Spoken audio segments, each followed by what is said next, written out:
If last year taught us anything, it's that tomorrow may look nothing like today.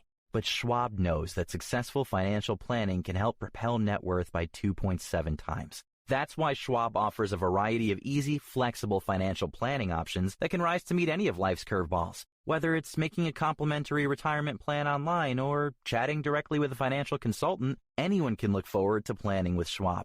Learn more at schwab.com/plan.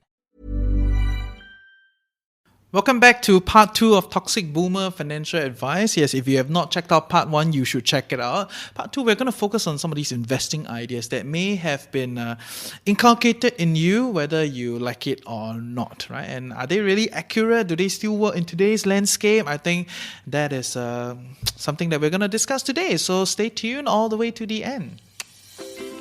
Good morning, everyone. I welcome you to another day with the Financial Coconut. In our podcast, we're debunking financial myths, discovering best financial practices, and discussing financial strategies that fits our unique life. You get it. Ultimately empowering us to create a life we love while managing our finances well. So today, we are going to part 2 of our Toxic Boomer Financial Advice series. If you have not put your comments in the comment section below, you should, right? Because I'm sure there are a lot of other advice that I have not come across, but may be very common out there, and it may work, it may not work. Either way, I want to hear from you, so please drop it in the comment section. Today, we are going to focus on the other big part of personal finance, and that is investing. Okay, so if you have not checked out last week's episode, I am going to do a quick recap of this idea of context. Right, so where you come from, what your beliefs does, on very, very big level, is determined by your experiences and your what happened to you, your ideas, your ideals, your worldview. They all come from where you grew up, the context that you were in, and all the things that you've experienced. So I'm not out here to fan some boomer hate, as with how they fan millennial hate. I am very annoyed when they do that, so I'm not going to do that. Let me just give you a tangent. We're all millennials here with tangent, okay? When boomers say millennials are very entitled, what is the underlying belief? The underlying belief is that the millennials are different from them, right?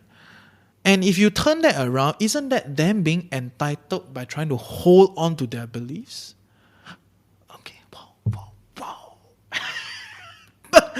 So yes, not going to go down that path, but I think there are a lot of things that are trotting around the internet that is very transgenerational, and a lot of angst and hate and disdain for each other, right? So I'm just going to come from the view that some of these things that they have shared, great, good time for them, but may or may not work for us, especially in the investment landscape. Because as you know, the investment landscape has changed over time, right? US is a dominant currency today.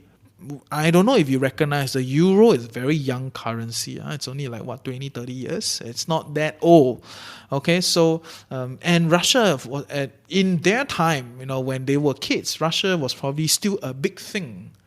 Okay, and they were post-World War, right? That was 60 years ago, 60 plus years ago. So it's not like the world has always been like that. Low interest rate, US-dominated currency, everything extremely financialized. No. Okay, the world has changed, and it's going to change again. It's going to keep changing, and as with all systems, there's the birth of it, the peak of it, and then it will die, right? So as with all systems, right? So with this idea in mind, I want us to contextualize some of the advice that the boomers have given us, and like it or not, some work, some don't work. So we're going to talk about some of the things that don't work, especially in the investment space, right? So that's the topic for today. Which brings me to point number 1. The first investment advice that I still hear a lot of, that I think it's increasingly risky and increasingly problematic, that I feel a lot of young people need to really think about. Do they still work? That is, once you make money, faster buy property. Sure, make money one. Sure, you've heard this. I am sure you've heard this, right? Just buy property, faster buy. You should keep going up one. Sure. Right, so it doesn't help that the property market is filled with sales buyers and a lot of rubbish advice. Yes. You can come on my show. We can have a good debate, okay? Because the reality is, what underpins the property market Do you know? Most people don't talk about it. And what underpins the property market is two things, right? One thing is density growth in population, right? So the population keep growing and increase in density. So fundamentally, when there's more people, the more people to house, more demand for property. Number two is a capital accumulation, right? So capital density and essentially human density underpins property prices. Right? A lot of people come in, a lot of money slushing around, that will bring property prices higher. Okay, this is rules of the game. Okay, it doesn't change. These are rules of the game. Huh? More people come together, more money slushing around, property prices move up. Okay, not like, oh, this development got shower, like got rain shower, got like walking shelter near the house, blah, blah, blah. Those things don't matter. Okay, those things are finer issues and finer discussions that fundamentally trying to differentiate very hard, like this property versus the next property, right? But how do you know you're going to buy this property or is the next property going to be more popular? Nobody really knows. The broad idea here is a lot of people come in, a lot of money come in, the property market will boom, as with any other places. So if today you bring like Malacca, right, or like Johor, right, there was a lot of money coming in, there were more and more Chinese people shifting into those places, property prices move. Singaporeans bought second property, third property, so money going in. Right, so if there's no increase in density of population and there's no increase in the density of capital, that means more money, then it doesn't work anymore, right? So that it will be the property prices will not, move as crazily as what a lot of these people think, like, oh, property prices definitely go up. And you see the slumification of property prices in many other places. Singapore is just a very interesting situation because 80-90% of the property is owned by the state. Okay, and that is a different discussion. But with this idea in mind, then you got to ask yourself, what is different during their time and our time? During their time, open economy, more and more people coming in. We were bringing in 10, 20, hundreds of thousands of people. I think our average immigration numbers were somewhere around 50,000 mark. I cannot remember exactly, don't mark my words, but somewhere around 50,000 mark every year. We were having more and more people coming in. Does not matter how many come in. By now you can tell there are a lot of people here, right? So we're having more and more people coming in. And because we were going for the tax-free zone or like the friendly business environment, a lot of money was coming in. Every year we try to report, we closed 100,000 foreign investment, 100 billion foreign investment, blah, blah, blah. How many billion, okay? Which is also a overly simplified discussion because dollar into the real economy and dollar into the financial economy and dollar into the property market is different for the economy. Should not be seen as a collective. But that is a different discussion. You just need to recognize that over the 20, 30, 50 years, more and more people coming in and there was more and more money coming in. But we have reached a point where money has other places to go now. Okay, there are more and more other places that they can go and they are moving around, right? And you can see it. And there's also lesser and lesser people coming in because the people now feel that it's very tight, it's getting very, very squeezy. We don't want it, right? And I can understand where people come from, right? I mean, dude, if you're what do you call it? If you're washing the pole, right, can touch your neighbor, of course you're unhappy. It's like, oh my God, so tight, so dense. So I can understand why people are unhappy with the kind of density and they don't want any more people to come in. And you can see the government has already pandered to this. So that means they're going to slow down people coming in and also probably the seismic shift of telecommute, you can work anywhere. It's going to affect a lot of these kind of property situation, right? Because density is going to be a question. Are we going to see density reduction? Or are we going to see density slow down? Or are we going to see capital keep coming in? Right? So these are important ideas that we don't talk about and people blindly believe that property prices will keep moving up. The other big force that will affect property prices moving forward is the government's recognition that it is a great place to tax. Right, so I actually agree with the governance when they talk about it's easier to tax flow than tax wealth. it is easier to tax flow than tax what. Essentially, when you spend, it's easier for me to tax you when you spend than when your money is kind of stagnant somewhere hidden behind multiple structures and I don't know who to tax, how to tax. Okay? So it's easier to tax flow than tax wealth. But there's this one other thing that is wealth, and it's very easy to tax, and that's property, because that thing is in your name, right? That thing is there, it's very clear. It's not hidden anywhere else. It's in the strata. Pretty much everybody knows that you own this property, or if I want to govern this thing. So they have found that way and are starting to tax more and more, right? Cooling measures, transaction, ABSD, increase in property tax. All these are trying to siphon wealth from properties. And when that happens, you may very likely see property prices start to move in terms of capital appreciation. Property prices, in terms of their yield, start to move closer to a junk bond. Okay, which is like 8%, 6%. When it's that close to a junk bond, honestly, do you still want to participate in that? That becomes a big question mark. Right? So I think that is where I want all of us to think about. Right? When you make money, is it really just buying a property is best? And people tell me, oh, I feel safe. There's this thing here, which I get it. I'm not discounting why you feel that way. But what is your goal? Is your goal to feel safe and have a thing?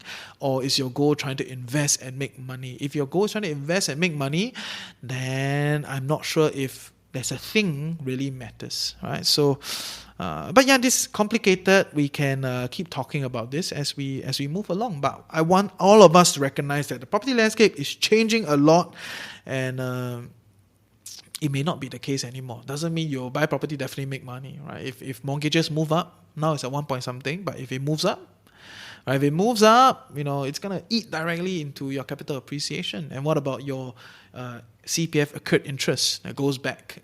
You should be happy that you pay accrued interest. There's one scenario where you don't need to pay accrued interest, and that is if your property never make money. Is that what you want? No, right? So that's a different discussion, but you get the idea, right? Property is not the end-all be-all, and I think it's a very milky space in terms of the advice and the content there, right? Everybody make it sound like, wow, buy property sure make money. It's not the case. Try to understand what works, okay? Which brings me to point number 2, another boomer financial advice that is in the investment space that is very scary, and that is the stock market is dangerous. Stay out of it. Under all situations, do not invest in the stock market. And we'll have a little bit more of this discussion afterward from our sponsor. Okay, let's understand a little bit that there was a period of time called the financial crisis, the Asian financial crisis, when a lot of Asian economies struggled. Of course, there's a dispute as to what caused that thing.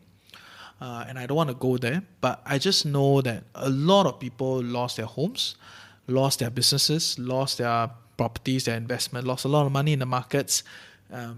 I get it. I get it why people are very afraid and annoyed by it.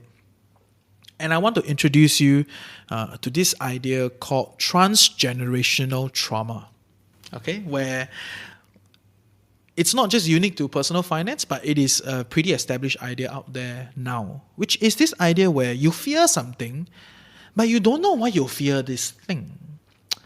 Like one simple example, Johor, very, very, very unsafe. Johor, very unsafe. Cannot go, you must be careful. Don't walk on the streets. Watch out for people. Johor, very unsafe. Ask yourself, ask your friends, have anybody gotten into any trouble in Johor? You go KSL, you go City Square, you think what problem will follow you? So, oh my God. Okay, and so this is a classic situation of transgenerational trauma. There was a period of time when Johor, even Singapore, was quite messy, right? There were a lot of gangs, there were a lot of guns, drugs moving around. So, under such a scenario, these people grew up, right? So our grandparents, they grew up in such an environment. So they have this idea that Johor is very scary.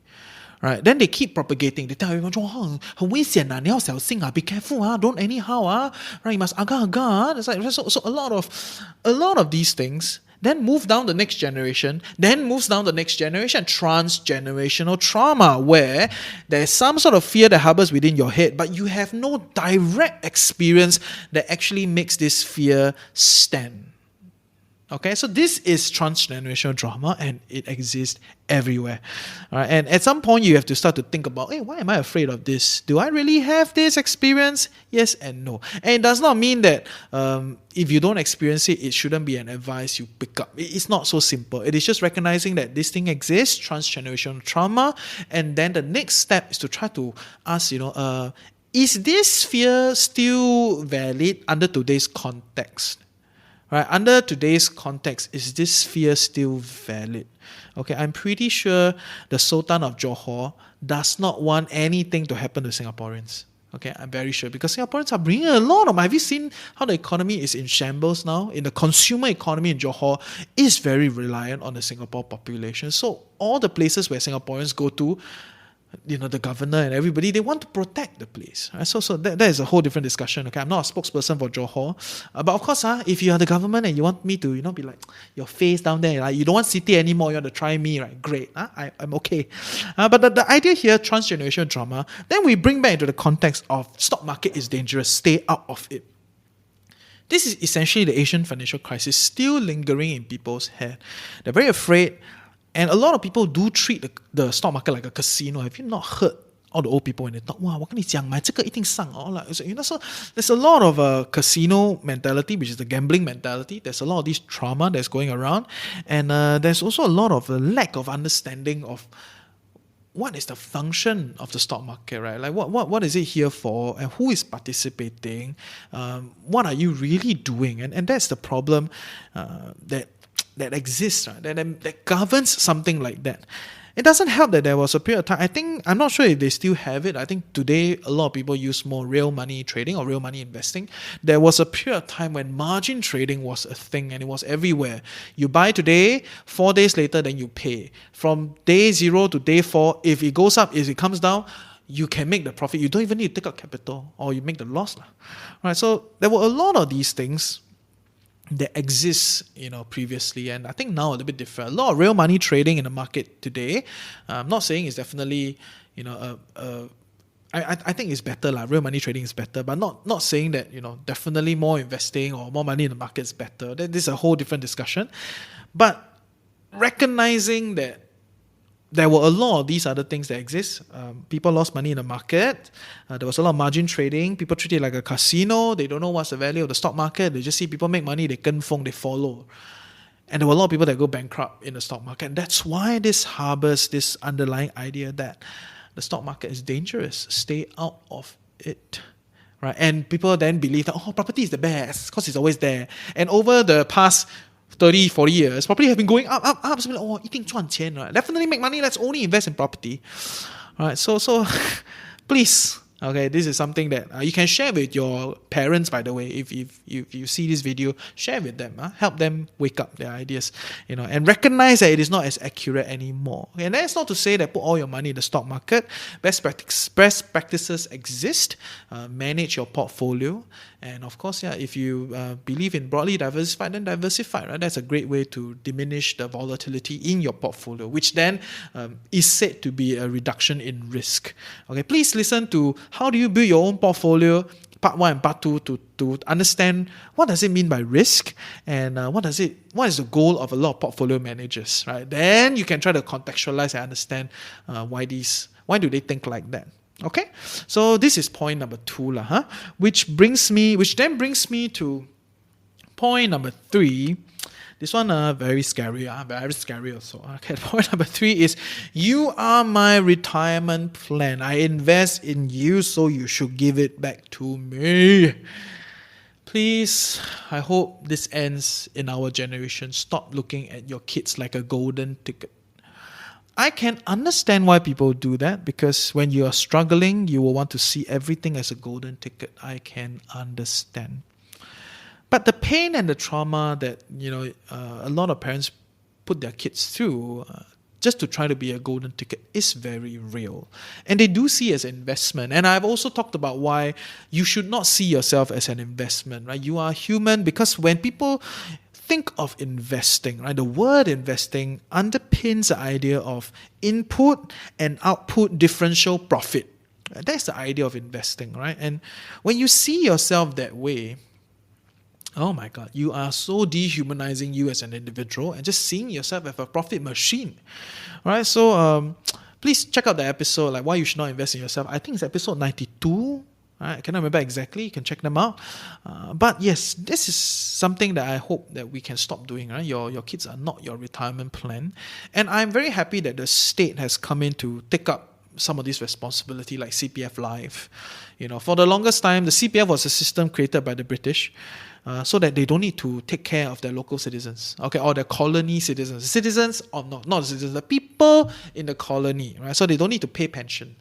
But of course, eventually it reached a point where CPF itself created this thing called CPF Life, which is a risk-sharing mechanism to try to be more participatory in the retirement of its people, which is great. I want to see expansion of this thing. Because previously, time before CPF Life, CPF was pretty much you and your employer, to be fair, just you. Right? Because as an employer, I don't see it as I'm giving 17%. I see it as this 37% is from you. I hired you with this mind that, this extra 17% is calculated into the person's salary. It's not like, I give you. It doesn't work that way. Okay, so CPF Life is fundamental shift to the left for economy, right? For social retirement and support, right? So I support it, and I think we need to move into this space. And I want to point this out, this idea of you're my retirement plan, I invest in you, you should give it back, as a problem that exists in our society, which is a weird mix of filial piety, neoliberal ideas, and this whole excessive financialization of everything. Right? Filial piety is problematic. Okay, my view, filial piety is very problematic because it's not about the idea in itself in the original days where Confucianism came about, but it's the whole way people use filial piety today, which fundamentally shaves away the responsibility of the older generation. They don't talk about how should you be a better elder. It's always about using filial piety as a way to suppress you, to listen to them, and just take their advice as what they, or take their view as what it is, right? And then it's everything about the next generation. They don't talk about how am I, as part of this filial piety idea, how am I to be a better elder, right? They don't talk about this thing. Very problematic. So recognize this. Retirement plan is a retirement plan. Kids are kids. Please do not put them together. And I think most of you listening in recognize this, but also recognize that we are a sandwich generation. We are stuck in between. So what you probably could do is to rally unions, to rally for more leftist ideas of like CPF Life, expanding retirement support, unemployment insurance. I think there are a lot of things that you can do more and participate in to secure your retirement and not just keep everything within this sacred family unit, which honestly is not the smartest way. Okay, and Singapore has all the land, by the way, if you guys didn't know. Okay, the Singapore government has a Land Acquisition Act which allows it to buy back from anyone if they want to. So we do have the apparatus of the state, we do have the resources as a nation to support us, support our next generation, and break away from some of these boomer toxic financial advice. And I hope we do that. Okay, with that, I'm going to sum up today on 3 financial advice that I think it's very problematic that the boomers have shared with us, over the years of growing up. Number 1 is, once you make money, faster buy a property, sure make money one. It does not work that way. There was a period of time when there was more and more people, more and more money slushing around, so property prices move. By the way, if you didn't know, BTO started as an idea because there was surplus development in the property market. Okay, check out Coconut Avenue, by the way. Have a good time listening to our property podcast. Okay, and number 2 is the stock market is dangerous. Stay out of it. This is probably a transgenerational trauma during the Asian financial crisis and a lot of problems that linger after that. Right? The stock market is what it is. It is a market. Try to understand the forces, try to understand how it works. Check out TFC Stock Geek Out and invest accordingly with best practices. Number 3 is you are my retirement plan. I invest in you so that you can give it back to me. It's very problematic also. Well, like these 2 episodes, I keep saying problematic because to me, I think some of these things are very problematic. You are my retirement plan fundamentally dehumanizes the individual and causes a lot of friction and dissonance, at home. And I hope that we can all move away from this idea and try to expand on the state, right? On letting collective action take on more of these impact and need of retirement plans. So be a little bit more active with this. Support your MPs when they push leftist ideas of like, state should expand, we should spend more. It's going to be very beneficial for us, right? And I do believe in that. That's my position on economics. Okay, so these are the 3 personal finance advice that is in the these are 3 toxic boomer advice in the investing space, and plus the 3 personal finance advice that is also came by the boomer in the last episode. These are some of the things that people talk a lot about that I think is very problematic. And if you have any more, please drop in the comment section. I'll be very happy to consolidate and expand in this discussion. Like I said in closing, it is not about us versus them, boomer versus millennial. No, it is just recognizing where do these ideas come from? What is the context? Does it still stand today? An answer very much likely is no, because the things you want have changed, the context have changed, the economy have changed, the forces out there have changed. As much as you want to believe things has always been like that, it hasn't. Okay, so with that, I hope you learned something useful today. See ya.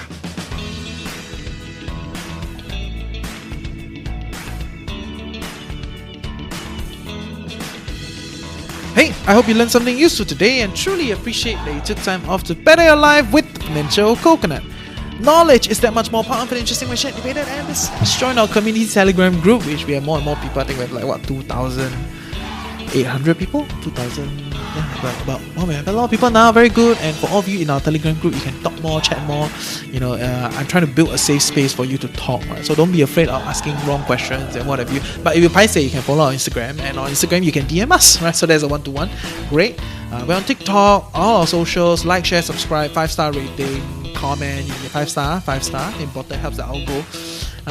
Pretty much all of that. And if you have any other interesting things, you can email to us, comment in the below section, and I will see you next week. Meanwhile, take care. Okay, so this marks the end of 2 episodes of Toxic Boomer Financial Advice. I am gathering with the team on what are some good boomer financial advice that I will share with you, okay, once I've consolidated, because I do think there's some good stuff. I'm just trying to see if I can, get more ideas. And if you are our avid listener and you want to contribute, please come to Telegram group and share with me something that your parents or your grandparents or whichever boomer you have come across that shared with you and you think is great and should be propagated. But next week, let's talk a little bit about the 3 roles you play regularly. All right, so sometimes there's this dissonance between this one role versus the other role. Let's say, okay, I'm just going to let the cat out of the bag. Right? One of the biggest roles that you play on a day-to-day basis is consumer. You are a consumer, and at the same time, you're also a money manager. So the goal of the consumer is to get the most out of the bang for the buck, right? To get the most out of the money you have. The role of the money manager is a bit different because, it's looking at how to make your money work harder, right? To do more with your money. So sometimes these 2 roles, they fight with each other inside your head. They do, right? Which is why you feel very flustered, very annoyed. It's like, I want this, but I cannot. There's a lot of these things. And I feel that we should establish some of these roles, understand their interest, and understand that you actually have multiple roles in you yourself. And how do you then work with all these roles to come to better terms with a better money habit, feel more comfortable, and don't feel like sometimes these roles, because they have counter goals, you judge yourself. All right, and that becomes very interesting and gets into a whole realm of complex judgments. So next week we will begin with the 3 roles that you play regularly, and with that we will push down the whole discussion of like how do you then become better in each role as we move along. So see you next week. Everyone gets AT&T's best deal on the new iPhone 14 Pro with the incredible camera. So, people currently listening to comedy podcasts, and people listening to political podcasts, and people listening to true crime podcasts who actually can't stop listening to true crime podcasts and it's ruling their lives. The point is, everyone, new and existing customers. Ask how to get up to $800 off the new iPhone 14 Pro with eligible trade-in. Visit att.com or our stores for details. Terms and restrictions may apply.